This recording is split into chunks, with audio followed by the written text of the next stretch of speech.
Well, here's the thing. The deliberate educating of black women with the deliberate miseducating of black men and the deliberate economic advancement opportunities for black women with the deliberate economic castration of black men, this is being done to deliberately destabilize the natural balance of power in the black male-female household.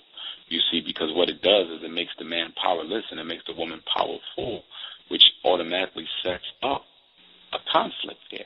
Because many of our sisters, not all though, but many of them, they buy into the beliefs that the American social order has about black men, that you're nothing, that you're no good. See, the irony of being educated is the more educated you are, okay, at the same time, it's the more uneducated you are about your own people. And so you tend to see the more educated folk not be able to relate to us on the grassroots level because the education takes them away from community-level common sense. Most educated black folk do not have community-level common sense, you see. And so what happens is the sister buys into this thing that says, I'm better than him because I'm educated. See, that's a white value. White people believe that the more education you have, the more value your life has than someone else. They believe that because it's all about capitalism and supremacy. Same thing, they believe that if you have more money, your life is more valuable than someone else. And that's why, like somebody like Obama, you know, if he ever needed a transplant or a certain organ, okay, and you have a great-great-grandmother, God forbid, who needed the same organ, guess what? Obama's going to get it. Now, she's an elder. Why doesn't she get it?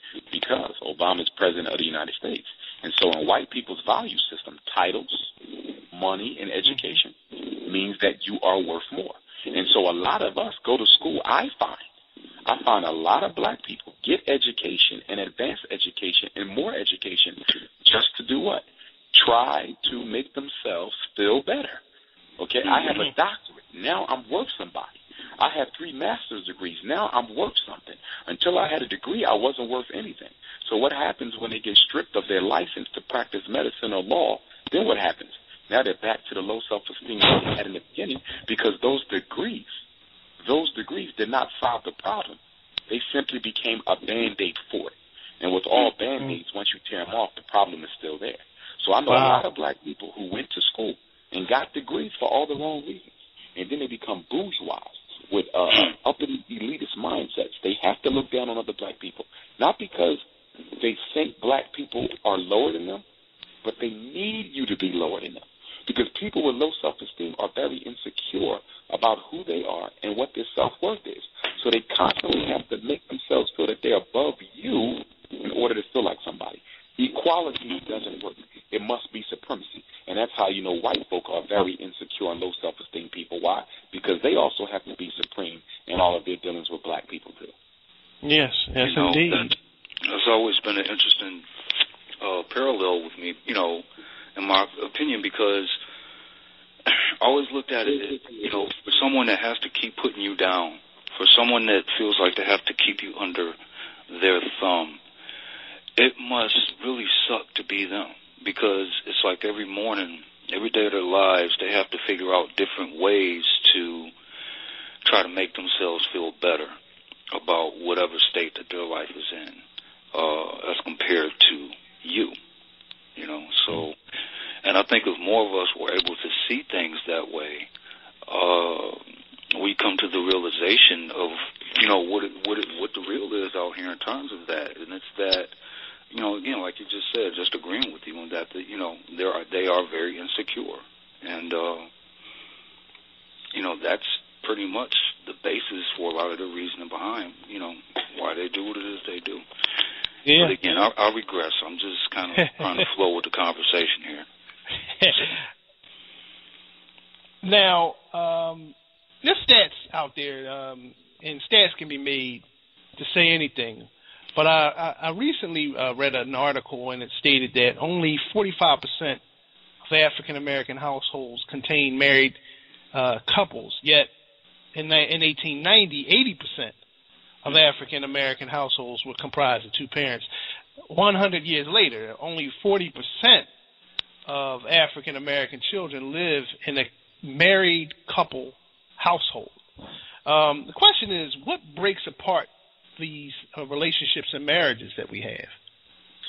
Well, there's a couple variables operating simultaneously to explain that. Number one, 100 years ago, you had a labor-based system now of an economic order. Now you have a education-based system of an economic order, which means that if you don't get a certain amount of education, it's going to be difficult for you to earn a living. Back then, you didn't need a college degree in order to take care of your family. You were able to do it with your high school diploma. So by virtue of them requiring something more that you're not guaranteed to get, you automatically make it more difficult for people to want to get married, because most folk who struggle economically are not looking for marriage. And sometimes this gets lost in the discussion on black male-female. People say, well, why aren't the brothers marrying the sisters? Well, if you can't provide for a family, why would you make one? And so a lot of times it's being chalked up to the brothers not, wanting to commit and wanting to be promiscuous. That's not true. A man, knows that his primary responsibility is to provide and protect. And if he can't provide, he's going to be less likely and less willing to want to enter a marriage. You see, you were required to go to school, so you were required to get a diploma. And once you had your diploma, you can automatically go and work. You're not required to get a college degree. In fact, there's so many obstacles put in your path to prevent you from getting a degree that you'll never be in a position to really make that type of money that you need to take care of a family in the 21st century. So you have to look at the economics. You also have to look at the mass incarceration of black men. There was no mass incarceration of black men back then, not to the level we have now, because they still needed you within the economic order. They no longer need black men in the economic order. So one of the biggest reasons why you have so few marriages is the fact that most of the men are behind prison walls. They're not on the streets to marry the sisters. Not most, but a significant portion of them. And here's the other thing. A lot of black men, because of the stress of racism, have totally fallen out of love with needing permission from the same system that destroys them in order to get married. See, when people look at the marriage statistic, you're looking at people who went down to City Hall and got a piece of paper. That doesn't talk about all the black men and women who are committed to each other and living together. Shacking up, but they're actually in love. They are a family. They are married. They simply don't have permission from the white man, and they're not looking for it. So we got to be careful when we talk about them statistics, because you have a lot of brothers and sisters who are married. They just chose not to marry the white man because they had no need to seek his permission. Whereas 100 years ago, because we wanted to do things the right way, we wanted to fit in, we wanted to show the white man that, we can be just as, quote-unquote, proper as you, as a way of trying to force integration. We did exactly what he wanted us to do. But now we know better. We know whether we get his permission to get married or not. He ain't going to change the way that he treats us. And so because of that, you have to realize that those numbers are actually a little better than what they are. But a lot of us are choosing not to go down and get permission from him in order to marry our women. Now, and in this situation, when we talk about relationships and the marriages, homosexuality and the black community, when you look at our community and you see many male and female homosexuals, what does that spell for the future of the black family? Disaster. Well, first of all, it's going to spell a whole lot more AIDS for black women, because the number one conduit for the increase in the AIDS rate is black women who are getting infected by bisexual men. So it spells death. It spells death. Okay, it also spells death because every time you see a gay person or a lesbian, then the two children that they naturally probably would have had across their lifespan will never be conceived of. So we have to realize whenever you see a gay person, you see two black children who were not aborted, but who were never conceived in the first place. So it spells black death. Okay, the marriage rate for black women is going to be even lower than what it is. Okay, which feeds black male hatred. It also feeds the lesbianism. There's nothing positive that's going to come out of this whole gay movement that Obama is pushing for black people. It is a subtle form of racial genocide. Homosexuality was pushed beginning back in the 1970s so that it could be used as a weapon of genocide. Remember, homosexuality was a mental disorder. It was an illness up until April of 1974. When the sixth printing of the DSM was published, it was taken out. Why? not because they had any absolute proof that people were born this way, but because they wanted to push it as a civil right and to push it as a way of life for black people in the interest of reducing our numbers. And that is why you see homosexuality in the Caribbean. That's why you see it in Asia. That's why you see it in Africa, where it has no historical precedent, because it is being pushed as a form of genocide. AIDS, Ebola, West Nile, cancer, black-on-black violence, mass incarceration, and homosexuality. Those are the strategies for the genocide of African people. Wow. On point. Really, yeah. People need to heed what's going on, and through all this madness in our relationships and the marriages, how are the children affected by the conflicts in the family? Here's the biggest problem with unhealthy families, or should we say unhealthy marriages. They breed unhealthy children, and those children are then psychologically damaged by their parents. And then they have to do what? Participate in a psychological war in school against white racist teachers, which leads many of them to end up becoming commodities. See, when we talk about the black high school dropout rate, one of the things that often is not discussed in the black high school dropout rate is the fact that a lot of those children are dropping out not because they hate school, okay, but they couldn't take the stress. In other words, I come from a home where my parents fight. I come from a home where domestic violence is prevalent.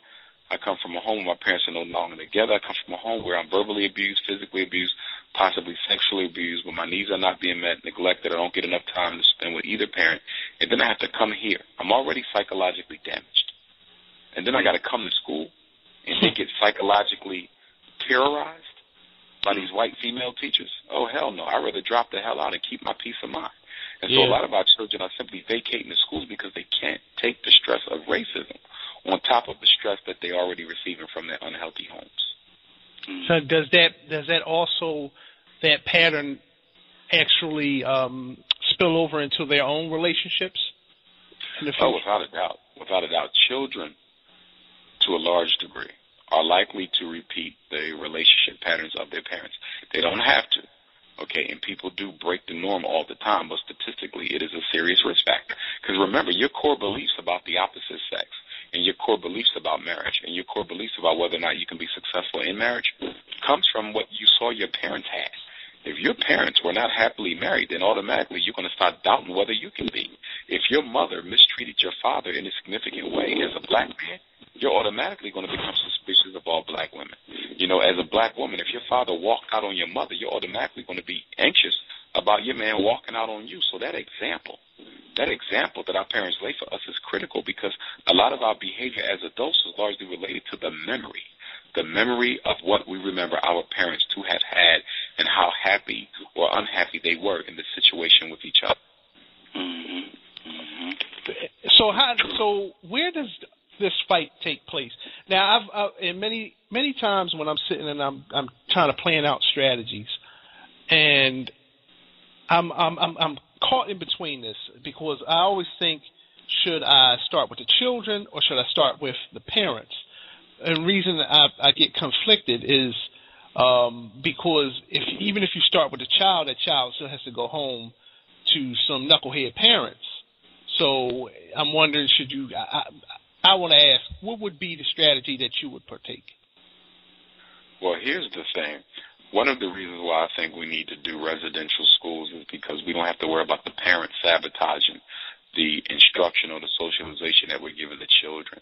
See, one of the problems with go-home schools, your 8 to 3 schools, your 8-hour-a-day schools, is that you can rearrange that child's mind. You know, you can help them become healthy, but then they have to go back home to the same house that created the misery in the first place.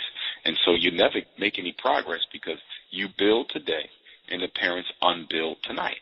You build tomorrow and the parents unbuild the next day. And so you had this child for 180 school days, and you realize that they are in the exact same place they were on the first day. Why? Because every time you put a brick on, the parents took a brick off. And that's why I think that in the long-term analysis of everything, we're going to have residential schools. Residential. The parents are sick. So how are you going to cure a mentally sick child when they're still living with sick parents? Okay? All diseases are contagious, especially post-traumatic slavery. So you can fix that kid and you stick them back in that house, guess what? They're going to catch that flu. Yeah, that's